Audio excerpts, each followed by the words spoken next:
आज हम इस क्लास में स्प्रेडशीट्स के बारे में सीखने वाले हैं। ये हमारी क्लास नंबर 4 है, जिसमें हम लोगों ने इसके पहले वाली क्लास में सारे कवर किए, जैसे MS वर्ड, ऑपरेटिंग सिस्टम हो गया, थ्योरी हो गई, इंट्रोडक्शन हो गया कंप्यूटर का। ये सारी चीज़ें हमने इसके पहले वाले क्लास में हमने कवर कर लिया है। अब हम इस क्लास में आपको स्प्रेडशीट्स के बारे में बताएंगे। स्प्रेडशीट क्या होता है, कैल्क क्या होता है, ठीक है, एक्सेल क्या होता है, ये सारी चीज़ें हम इस वीडियो में सीखेंगे। तो सबसे पहले सीखते हैं स्प्रेडशीट होता क्या है। स्प्रेडशीट एक एप्लीकेशन सॉफ्टवेयर है जिसका उपयोग गणितीय, वित्तीय और सांख्यिकीय डेटा को रो और कॉलम के ग्रिड में व्यवस्थित करने, ठीक है, व्यवस्थित करने के लिए, गणना करने के लिए और उसका विश्लेषण करने के लिए किया जाता है।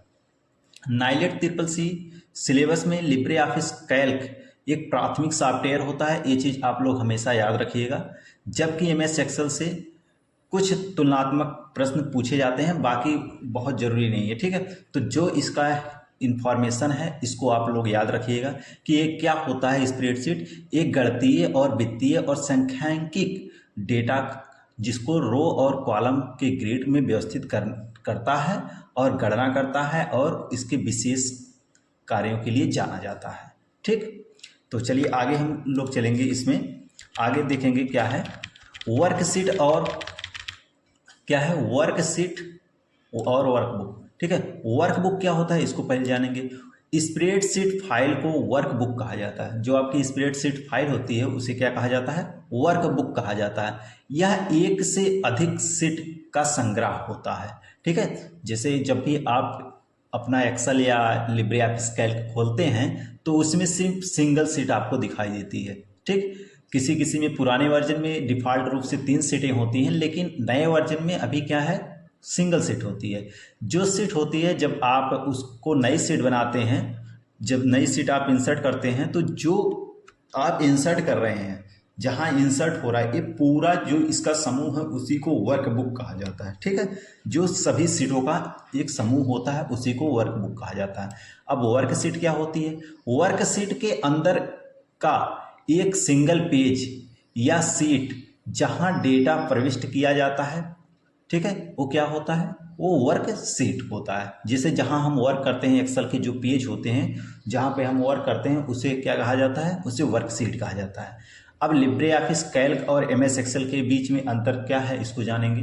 तो लिब्रे ऑफिस कैल्क और इस MS एक्सेल के बीच मुख्य अंतर ये है, CCC की परीक्षा के दृष्टिकोण से अगर हम देखें तो कैल्क और एक्सेल के बीच के सूक्ष्म और महत्वपूर्ण अंतरों को यहाँ नीचे दी गई तालिकाओं से हम लोग समझने वाले हैं, ठीक। यहाँ पर विशेषता और पैरामीटर दिखाया गया है और ये लिब्रे ऑफिस कैल्क है और यहाँ पर एक्सेल है। तो डिफ़ॉल्ट फाइल एक्सटेंशन जो इसका होता है लिब्रे ऑफिस कैल्क का जो होता है वो क्या होता है, .ods। इसको आप लोग याद रखिएगा, इसका फुल फॉर्म होता है ओपन डॉक्यूमेंट स्प्रेडशीट, ठीक है। और जो एक्सेल का होता है, एक्सेल का .xls होता है, यानी कि एक्सेल ओपन XML स्प्रेडशीट, ठीक। तो इसको आप लोग इसके फुल फॉर्म को भी याद करके चलिएगा। और इसमें जो कुल कॉलम होते हैं, ठीक है, जो कुल कॉलम होते हैं लिब्रे ऑफिस कैल्क में 1024 कुल कॉलम होते हैं और AMJ इसका लास्ट कॉलम एड्रेस होता है AMJ। और यहाँ पर जो इसके MS एक्सेल में जो कॉलम होते हैं वो 16,384 कॉलम होते हैं और इसका XFD होता है लास्ट कॉलम नेम। इसके बाद कुल रो की बात करें, कुल रो जो यहाँ पर होता है, वो जो रो होता है वो आपका 10,48,576 कैल्क में होता है और सेम 10,48,576 एक्सेल में भी होता है, ठीक है। उम्मीद करते हैं आपको चीज़ें समझ में आई होगी। चलिए अब आगे देखते हैं, सॉरी थोड़ा सा, हाँ, अब आगे देखेंगे। यहाँ कुल सेल की बात करेंगे तो कुल सेल को आप यहाँ पर मल्टीप्लाई कर सकते हैं 1024 से और 10,48,576 से जो मल्टीप्लाई करेंगे तो यहाँ आपको रिजल्ट के रूप में जो आपको दिखाई दे रहा है ये आपका लिब्रे ऑफिस कैल्क का रहेगा और यहाँ पर लगभग 17 अरब के करीब यहाँ पर इसका रहेगा, ठीक। तो इसको आप लोग देख लीजिएगा, ये 17 अरब 17 करोड़ और 98,69,184 रो यहाँ होते हैं और 1,07,37,41,41,41,824 रो कैल्क में होते हैं। टोटल सेल जो बताया गया है, सेल रो हम बता रहे थे, सेल हैं टोटल इतने होते हैं। और यहाँ पर देखिए default font and size Libre office में 10 होता है डिफ़ॉल्ट फॉन्ट साइज, और लिब्रेशन साइंस होता है लिब्रे ऑफिस कैल्क में, और वर्ड में लिब्रे ऑफिस राइटर में क्या होता था, लिब्रेशन सिर्फ होता था, ये चीज़ याद रखिएगा। और क्लेवरी इसमें होता है, एक्सेल में क्लेवरी होता है, और डिफ़ॉल्ट फॉन्ट साइज 11 पीटी होती है, ठीक है। और यहाँ पर चलिए कुछ और महत्वपूर्ण चीज़ें के बारे में बात कर लेते हैं, जैसे फंक्शन और एल्गोरिथम्स सेपरेटर के बारे में बात करेंगे। सेमी कॉलन यहाँ पर लगाया जाता है, ठीक है। उदाहरण की जैसे अगर आप इफ़ लगाते हैं, ठीक, इफ़ लगाते हैं, इफ़ में आप कोई कंडीशन लगाते हैं तो A1 जैसे हमने लिखा, अगर बड़ा है 50 से तो हम यहाँ कॉमा लगाते थे, लेकिन यहाँ पर क्या हम लगाते थे, यहाँ लिब्रे ऑफिस कैल्क में हम सेमी कॉलन लगाएंगे, पास या फिर सेमी कॉलन। तो इसको फार्मूला याद रखिएगा, इस तरीके से इसका यूज करेंगे। और इसमें कॉमा लगाया जाता था, जब भी कोई फंक्शन के बीच कोई कंडीशन लगाया जाता है तो कॉमा यहाँ एक्सेल में लगाया जाता है और कैल्क में यहाँ पर सेमी कॉलन लगाया जाता है, ठीक। इंसर्ट फंक्शन या डिजायर्ड शॉर्टकट क्या होता है, देखिए इंसर्ट फंक्शन की शॉर्टकट जो होती है इसमें Ctrl+F2 होती है कैल्क में, और Shift+F3 होता है एक्सेल में। ये शॉर्ट की दोनों अंतर हैं, इसको बिल्कुल अच्छे से देखिएगा। और सेव एज की शॉर्ट की जो लिब्रे ऑफिस कैल्क में होती है Ctrl+Shift+S होती है, जो कि आप इसके पहले भी पढ़ चुके हैं, ठीक। इसके बाद यहाँ पर जो होता है एक्सेल में F12 होता है, ठीक है। एक्सेल में क्या होता है, F12 एक्सेल में होता है, तो इसको भी आप लोग याद रख के चलेंगे। एक्सेल में F12 होता है। आगे इसकी बात करेंगे, अगर आगे हम बात करें प्रिंट प्रीव्यू की जो शॉर्ट की होती है, तो कैल्क में Ctrl+Shift+O होता है और एक्सेल में Ctrl+F2 होता है। चार्ट और इंसर्ट की शॉर्ट की बात करें तो चार्ट कैसे आप लाते हैं, देखिए इंसर्ट में जाते हैं, ठीक है। इंसर्ट मेनू आपको चार्ट यहाँ मिल जाता है, ये मेनू के द्वारा आता है, और यहाँ पर आप F11 दबाकर या आल्ट के साथ F1 दबाकर भी चार्ट लाते हैं एक्सेल में। तो ये शॉर्ट की भी यहाँ पर इसका देख लीजिए, इसमें शॉर्ट की कैल्क में नहीं होती है और एक्सेल में शॉर्ट की होती है। और यहाँ पर आपको डिफ़ॉल्ट सीट की संख्या कैल्क में 1 होती है, जो कि अभी मैंने पहले ही बता दिया आपको। और देखिए आधुनिक एक्सेल, जो अभी आप आधुनिक एक्सेल चला रहे हैं, जो इस समय वर्तमान में चला रहे हैं, उसमें 1 होती है और पुराने में 3 होती थी। ये भी चीज़ अभी हमने आपको ऊपर जब सीट पढ़ा रहे थे वर्कशीट, उसमें हमने आपको बताया, ठीक है। रो और कॉलम, इसको हम समझेंगे रो और कॉलम को। तो यहाँ पर देखिए रो और सेल की संरचना क्या होती है, देखिए ABC जो लिखा होता है, और कैल्क में AMJ और एक्सेल में XFD होता है, ये याद रखिएगा। लास्ट रो का एड्रेस दिखा रहा है, नाम दिखा रहा है। तो इस तरीके से जो देखिए ये लाइनें इस तरीके से हैं, ये क्या कहलाती हैं, रो कहलाती हैं, ठीक है। और जो इस तरीके से हैं, जैसे A1 A2 है, ये क्या है, एक कॉलम है आपका, और A1 B1 C1 ये क्या है आपका ये रो है, ठीक है। और यहाँ पर देखिए जो रो को 1 2 नंबरिंग से दर्शाते हैं, और जो कॉलम होता है ABC, इसको यहाँ अल्फ़ाबेट से दर्शाते हैं। और बाकी जो ये बॉक्स आपको बनता हुआ दिखाई दे रहा है, रो और कॉलम का समूह, इसको हम सेल कहते हैं, ठीक है। इसको क्या कहते हैं, सेल कहते हैं, ठीक। अब कॉलम को देखिए, वही चीज़ नीचे बता दिया गया है। कॉलम को वर्कशीट में ऊपर से नीचे लंबवत रेखाएं होती हैं इसकी, और इन्हें अक्षरों से दर्शाया जाता है, जैसे ABC AA AB, तो लास्ट का AMJ और XFD होता है, ठीक। उम्मीद है आपको समझ में आया होगा। इसके बाद रो को कैसे दर्शाया जाता है, रो को वर्कशीट में बाएं से दाएं यानी कि हॉरिजॉन्टल रेखाएं इसकी होती हैं, इन्हें संख्या से दर्शाया जाता है, जैसे 1 2 3, ठीक है। और टोटल यहाँ पर आपको दिया गया है 10,48,576 रो होते हैं।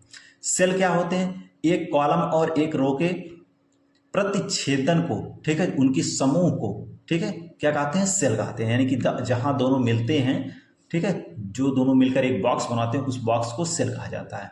सेल एड्रेस क्या होता है, इसको जानेंगे। देखिए कॉलम अक्षर और रो संख्या के मिलन से बनता है, ठीक है। जब इन दोनों को, जैसे अगर हम एड्रेस की बात करें, अगर किसी सेल में हम उसकी एड्रेस जैसे A1 हो गया, ए क्या है कॉलम है, और 1 क्या है ये रो है, इन दोनों के समूह को क्या कहते हैं, ये सेल बनता है, उनकी सेल एड्रेस। ठीक है, प्रथम सेल का एड्रेस क्या होगा A1, जो कि अभी हमने आपको बताया। अंतिम सेल का एड्रेस क्या होगा AMJ 10,48,576। ठीक है, एक कैल्क में होगा, और सेम, और इसका अंतिम सेल एक्सेल में क्या होगा AXFD आगे लग जाएगा, सिर्फ XFD और 10,48,576। ठीक, अब एक्टिव सेल किसे कहते हैं, एक्टिव सेल वह सेल जो वर्तमान में चुनी गई है, मतलब जिस सेल पे आप क्लिक किए हैं वो क्या कहलाती है आपकी, वो एक्टिव सेल कहलाती हैं। और वो कैसे पहचानी जाती है, इसके चारों ओर एक डार्क और मोटा बॉर्डर बन जाता है। ठीक है, जब आप उस पर क्लिक करते हैं। नेम बॉक्स क्या होता है, नेम बॉक्स जो होता है फार्मूला बार के बाएं साइड स्थित बॉक्स है, जो वर्तमान एक्टिव सेल का एड्रेस, जैसे C5 जिस सेल में आप हैं उसका एड्रेस दिखाएगा, जैसे C5 A5 AD। ठीक है, इस तरीके से A10 B10 इस तरीके से दिखाता है, जो वो दिखाता है उसे नेम बॉक्स बोला जाता है। और फार्मूला बार क्या होता है, फार्मूला बार नेम बॉक्स के दाएं तरफ एक स्थित लंबी पट्टी होती है। ठीक है, एक्टिव सेल में टाइप किए गए वास्तविक फार्मूले या मान, जो भी कंटेंट आप लिखते हैं उसको ये दर्शाती है। ठीक, चलिए आगे देखते हैं। डेटा एंट्री, एडिटिंग और सेल के रेफरेंस को समझेंगे हम यहाँ पर। स्प्रेडशीट में डेटा के प्रकार, टेक्स्ट होता है, जैसे अक्षर या प्रतीक कोई हो गया, ठीक, वो टेक्स्ट में आते हैं। नंबर हो गया, जैसे कोई अंक आप लिख रहे हैं वो नंबर में आ जाता है। डेटा एंड टाइम, दिनांक और समय जो आपका कंप्यूटर में दिखाई देता है वो हो गया। फार्मूला, और याद रखिएगा जब भी कोई फार्मूला शुरू करेंगे तो इक्वल लगाकर शुरू करेंगे, जैसे गणितीय व्यंजकों को, जैसे हमेशा याद रखिएगा सदैव जब भी कोई फार्मूला आप लगाइएगा तो इक्वल चिन्ह से शुरू होता है। ये भी क्वेश्चन आपका पूछ सकता है। ठीक है, चलिए सेल रेफरेंस के प्रकार के बारे में बात करेंगे। सेल रेफरेंस का प्रकार क्या होता है, ए रिलेटेड रेफरेंसेस क्या होते हैं। उदाहरण के लिए जैसे अगर हम आपसे कहें कि A1 में और B1 में कुछ संख्याएं हैं उनको जोड़ना है C1 में, ठीक है, तो आप क्या करेंगे, इस तरीके से एक फार्मूला लगाएंगे।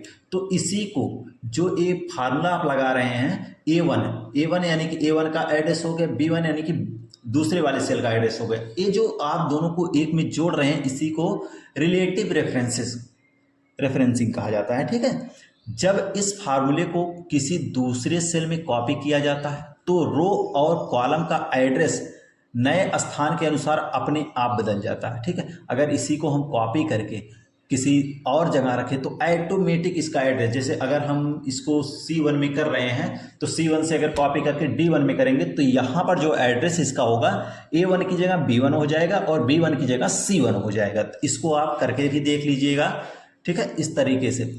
अब इसको एब्सोल्युटली, ठीक है, एब्सोल्यूट रेफरेंसिंग क्या होता है, उदाहरण के लिए अगर देखा जाए तो यहाँ पर देखिए कुछ इस तरीके से सेम वही चीज़ जो ऊपर लिखा था वही लिखा गया है, बस यहाँ पर डॉलर का निशान लग गया। अब डॉलर का निशान क्या करता है, जिसके आगे लगा रहा था उसको लॉक कर देता है। अगर एक के आगे लगा है तो एक कॉलम लॉक है, एक के आगे लगा है तो एक जो रो है वो लॉक है।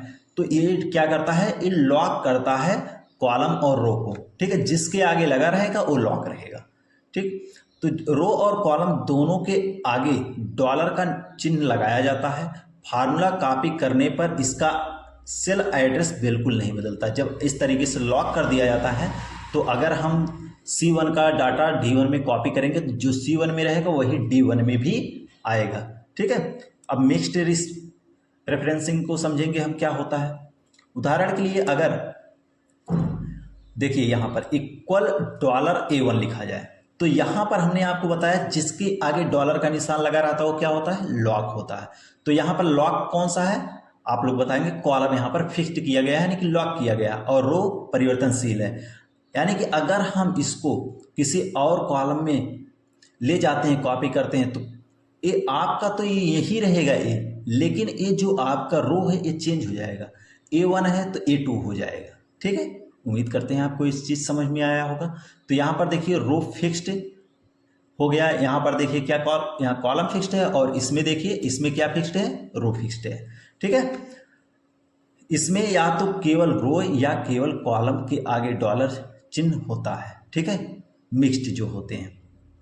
सेल रेफरेंसेस के प्रकार, ठीक है, सेल रेफरेंसेस के प्रकार को आपस में बदलने के लिए F4, ठीक है, कैल्क में शिफ्ट के साथ F4 कुंजी का उपयोग करते हैं। यानी कि जो डॉलर का निशान है, जब आप एक्सेल में होंगे इसको लॉक करना है, F4 एक्सेल में आप दबाएंगे तो क्या होगा, ये डॉलर का निशान अपने आप लग जाएगा। फिर आप F4 दबाएंगे तो फिर एक जगह से कॉलम से हटेगा तो सिर्फ रो पे बचेगा, फिर F4 दबाएंगे फिर रो से हटेगा तो कॉलम पे बचेगा, इस तरीके से ये बचेगा। और फिर एक बार F4 दबा देंगे तो सब पे हट जाएगा। पहली बार दबाएंगे तो सब पे लग जाएगा, दूसरी बार आप जब प्रेस करेंगे इसको तो एक से हटकर सिर्फ एक पे बचेगा, फिर तीसरी बार में सिर्फ एक पे बचेगा, चौथी बार में क्या होगा, आपका सब में से हट जाएगा, ठीक है। तो उसी तरीके से, और यही काम कैल्क में अगर करना हो आपको तो क्या करेंगे, आप शिफ्ट के साथ F4 दबाएंगे, ठीक। चलिए आगे देखते हैं फार्मूला और फंक्शन को। तो इसके नियम को समझेंगे। सबसे पहले फार्मूला के नियम को समझेंगे। स्प्रेडशीट में प्रत्येक फार्मूला या फंक्शन की शुरुआत बराबर के निशान से होनी चाहिए, ठीक है, होना अनिवार्य है, जो कि हमने इसके पहले भी आपको बताया, ठीक है। महत्वपूर्ण फंक्शन क्या होते हैं, जैसे आपके जो CCC एग्जाम में पूछे जा सकते हैं, वो महत्वपूर्ण फंक्शन कौन से हो सकते हैं, तो सम आपको दी गई रेंज की सभी संख्याओं का योग करता है, ठीक है। उदाहरण के लिए अगर इक्वल सम लगाया जाए A1 से A1 रेशियो A5 किया जाए तो A1 से लेकर A1 A2 A3 A4 A5 तक जितने डाटा रहेंगे सबको ये क्या करेगा, जोड़ देगा। ये एक्सेल और कैल्क दोनों में सेम काम करता है, ठीक है। एवरेज रेंज होता है, दी गई संख्याओं का औसत निकालता है, जैसे एवरेज इस तरीके से इक्वल आपको पता है लगाना ही लगाना है, एवरेज लिखेंगे, ब्रैकेट को ओपन करेंगे, तो कैल्क में इस तरीके से लगाएंगे 10, यहाँ पर सेमी कॉलन, फिर 20 सेमी कॉलन 30, इसके बाद ब्रैकेट बंद करेंगे तो जो एवरेज निकल कर आएगा वो आपका 20 आएगा, ठीक है। ये एवरेज आपका एक्सेल में जो रहेगा ये 10 कॉमा लगेगा, फिर 20 कॉमा लगेगा, 30, फिर ब्रैकेट बंद। तो एक्सेल में कॉमा लगता है और कैल्क में सेमी कॉलन लगता है, ये चीज याद रखिएगा। फिर इसके बाद काउंट रेंज हो गया, ये क्या करता है, केवल उन सेल की गिनती करता है जिनमें केवल संख्याएं यानी कि नंबर दर्ज हैं। अगर कोई ABC लिखा है या फिर कोई अल्फाबेट आपने लिखा है उसको नहीं गिनेगा काउंट, सिर्फ नंबर को काउंट करता है काउंट, ठीक है। चलिए आगे देखते हैं।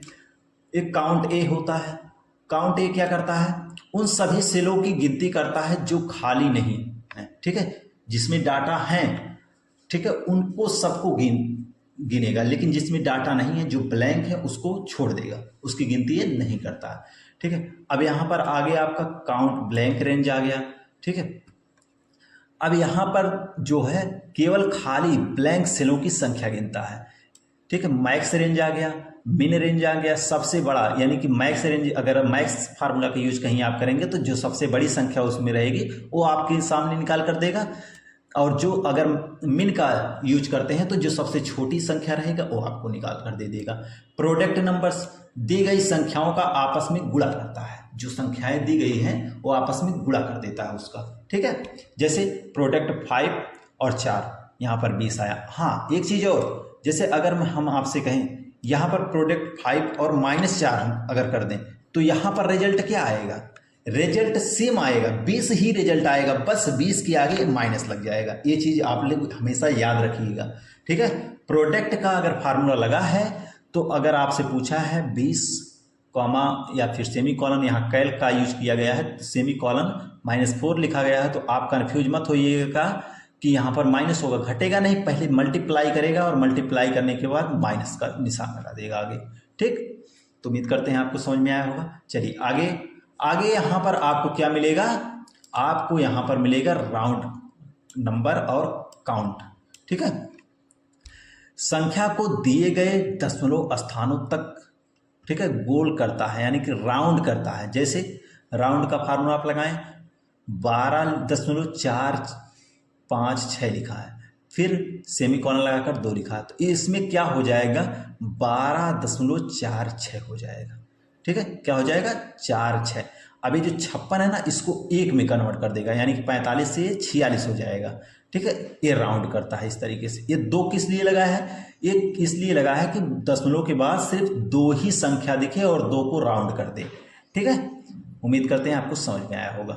पावर बेस और एक्सपोनेंट क्या होता है, किसी संख्या की घात, ठीक है, घात का मान निकालता है पावर, ठीक है। कैसे, जैसे आप पावर लगाते हैं और 2 लिखते हैं, पावर 2 सेमीकोलन 3, यानी कि अब 2 की पावर 3, तो इसका रिजल्ट आएगा आपके सामने 8।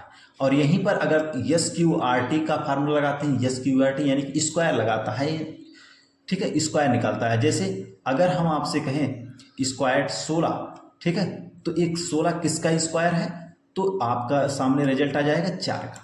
ठीक, उम्मीद करते हैं आपको ये फार्मूला समझ में आया होगा। आगे बढ़ते हैं। नाउ, नाउ का मतलब होता है आज का डेट, ठीक है, समय, जिस समय आप वर्तमान में काम कर रहे हैं, वर्तमान दिनांक और समय दोनों प्रदर्शित करता है।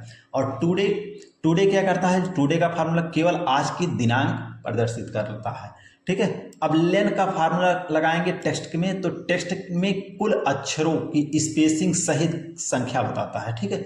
आपने स्पेस कितना दिया उससे नहीं मतलब, जैसे हमने लिखा है यहाँ पर लेन CCC स्पेस दिया फिर एग्जाम, तो इसमें 3 अक्षर हैं, एग्जाम में 4 अक्षर हैं, टोटल यहाँ बता रहा है 8 अक्षर। क्यों? क्योंकि हमने एक स्पेस दिए रखा है, ठीक है। अब इफ का फार्मूला लगता है, इफ में कंडीशन होता है, ट्रू वैल्यू होती है, फॉल्स वैल्यू होती है, यानी कि तार्किक शर्त के आधार पर परिणाम देता है। जैसे इफ हमने लगाया A1, हमने कहा A1 अगर बड़ा है, किससे बड़ा है या बराबर है 50 से, तो हमने सेमीकोलन लगाया, तो क्या है, पास हो जाए, ये ट्रू वैल्यू हो गई, ठीक है। जो हमने लिखा अगर ये सही, जो हमने वैल्यू दिया है अगर ये सही आए तो ये पास हो जाए, अन्यथा फिर हमने सेमीकोलन लगाया, अन्यथा फेल हो जाए, ठीक है, यानी कि फॉल्स वैल्यू, अगर गलत ये वैल्यू गलत आए तो ये फॉल्स हो जाए, ठीक। अब आगे बात करते हैं डेटा मैनेजमेंट और चार्ट के बारे में। तो ये क्या होता है डेटा मैनेजमेंट और चार्ट? सॉर्टिंग, इसमें पहला ऑप्शन आता है सॉर्टिंग, डेटा को आरोही या अवरोही क्रम में व्यवस्थित करता है, ठीक है, जिसे असेंडिंग और डिसेंडिंग कहते हैं। फिल्टरिंग होता है आगे, फिल्टरिंग क्या करता है, विशाल डेटा में, जो विशाल डेटा बहुत बड़े डेटा होते हैं उनमें से केवल शर्त के अनुसार आवश्यक पंक्तियों को स्क्रीन पर दिखाता है, ठीक है। ऑटो फिल्टर शॉर्टकट, इसी को ऑटो फिल्टर भी कहते हैं, फिल्टरिंग में ही आता है। इसकी शॉर्टकट की जो होती है Ctrl+Shift+L होता है, ठीक है। फ्रिज पैन क्या होता है, फ्रिज पैन देखेंगे बहुत महत्वपूर्ण है। बड़े वर्कशीट में स्क्रॉल करते समय ऊपर रो या पहले कॉलम को स्क्रीन पर स्थिर यानी कि दृश्यमान कर देता है। जब आप स्क्रॉल करते हैं, जब फ्रिज पैन नहीं लगाए रहते हैं तो क्या होता है, आपके पूरे डाटा स्टोर होते हैं, लेकिन जब आप फ्रिज पैन लगा देते हैं क्या होता है उस कंडीशन में, तो आपके जो रो हैं और पहले पंक्ति के कॉलम हैं वो स्थिर हो जाते हैं। जब आप स्क्रॉल करते हैं वो हमेशा दिखाई ही देते हैं आपको फ्रंट पे ही, ठीक है। ऑटोफिल क्या होता है, ऑटोफिल एक्टिव सेल के बाएं निचले कोने पर मौजूदा छोटे काले वर्ग बिंदु को खींचकर महीनों के नाम, दिनों के नाम या नंबर सीरीज को स्वतः भर देता है। जैसे अगर आपने 1, 2 लिखा है तो क्या करेगा, उसको अगर दोनों को सिलेक्ट करके आप नीचे ड्रैग करेंगे तो क्या होगा, 3, 4, 5, 6, 7, 8, 9, 10 ये अपने आप आता चला जाएगा, ठीक है। चार्ट के प्रकार, इसमें देखिए चार्ट कई प्रकार के होते हैं। कॉलम बार चार्ट, मानों के लिए बीच उचित तुलना करने हेतु। पाई चार्ट, कुल 100% में से अनुपातिक हिस्सेदारी दर्शाने के लिए इसका इस्तेमाल किया जाता है। लाइन चार्ट, समय के साथ डेटा के ट्रेड या बदलाव को दिखाने के लिए इसका यूज किया जाता है। और यहाँ पर देखिए कुछ महत्वपूर्ण शॉर्टकट कीज हैं जो कि आपके लिए हमने यहाँ पर निकाल रखी है। जैसे यहाँ पर न्यू का हो गया, Ctrl+N, तो ये शॉर्टकट कीज का आप स्क्रीनशॉट ले लीजिए, ठीक, ये ले लीजिए स्क्रीनशॉट इसका, चलिए, और इसका ले लीजिए स्क्रीनशॉट। तो ये सारी चीज़ें आप याद कर लीजिएगा। और ये रहा है आपका नेक्स्ट स्क्रीनशॉट, इसका ले लीजिए। और यहाँ पर कुछ महत्वपूर्ण फॉर्म है, फुल फॉर्म है, इसको देख लीजिए, ठीक है। तो ये था आपका जो आज का चौथी क्लास, जिसमें हमने स्प्रेडशीट को अच्छे तरीके से सीखा है, जो आपके CCC में अनुमानित हैं आने के लिए, जो बार बार पूछे जाते हैं, उसी को देखते हुए हमने एक क्वेश्चन आपको कराया है। बाकी आप लोग CCC की जब यहाँ प्रैक्टिस सेट कराई जाएगी उसको देखकर बहुत ही अच्छे तरीके से सीख सकते हैं, ठीक। ये थ्योरी इसलिए करा रहे हैं क्योंकि आपको कोई प्रॉब्लम्स ना हो। जब आप थ्योरी जानते रहेंगे तो आपको आपके सामने कैसा भी क्वेश्चन आ जाए तो उसको आप तुरंत पकड़ ले जाएंगे और अच्छे तरीके से उस क्वेश्चन को कर सकेंगे।